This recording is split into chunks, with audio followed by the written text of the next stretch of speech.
لي ايه اكتر كلمات مامتك بتقولها لك في البيت، جمل بتقعد تقولها طول الوقت؟ خشي المطبخ اعملي حاجه تنفعك. طول الوقت بتقول لك كده؟ في كلام تاني؟ سيبي التليفون بقى شويه. طلعت طلبات وكل شويه طلبات كتير.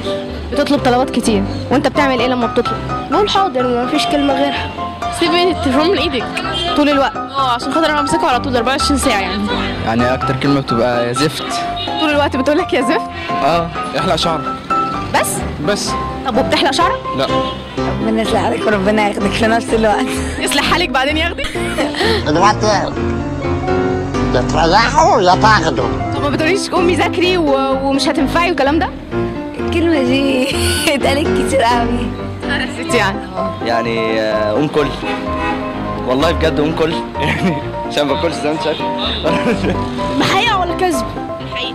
بتقول لك كلب يا حيوان. طول الوقت بتقول لك يا كلبي يا حيوان؟ ايوه. يا حبيبي. تقول لك يا حبيبي طول الوقت؟ ما تقعدش تقول لك قوم ذاكر ولا تفهم. لا لو فلحت والكلام ده؟ لا، بتقول لي قوم ذاكر بس. قومي روقي. دايما ما بتقولش غير كده. طب انتي بتقومي تروقي؟ للاسف. بتقومي مفيش كلام تاني معلق معاها كده طول الوقت بتقوله؟ تقول لي خد الزباله معاك كنت نازل اي مشوار، تقول لي خد الزباله واقفل الباب. وبتشتم كمان. هات الزباله يا استاذ طارق. طب ايه اكتر طلب ماما بتطلبه منك طول الوقت؟ اكتر طلب تقعد تذاكر بس. طب وبتسيبي التليفون بعد ما بتقولك كده؟ بسيبه شويه وبرجع امسكه تاني على طول. طب بتنفذي الكلام اللي هي بتقوله لك؟ احيانا. ما بيستفزكيش الكلام ده؟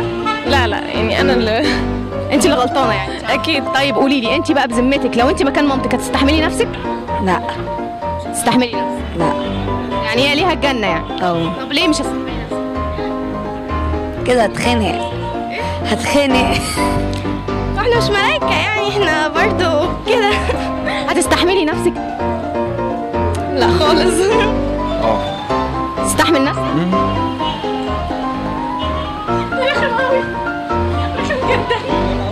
بستحمل البرود بتاعي. عشان انت بارد. طيب تستحمل نفسك؟ ايوه. صراحه لا طبعا. طب ليه مش هتستحمل نفسك؟ بقعد على طول عايزه اقعد على اللاب واقعد على البلاي ستيشن ومش بستحمل.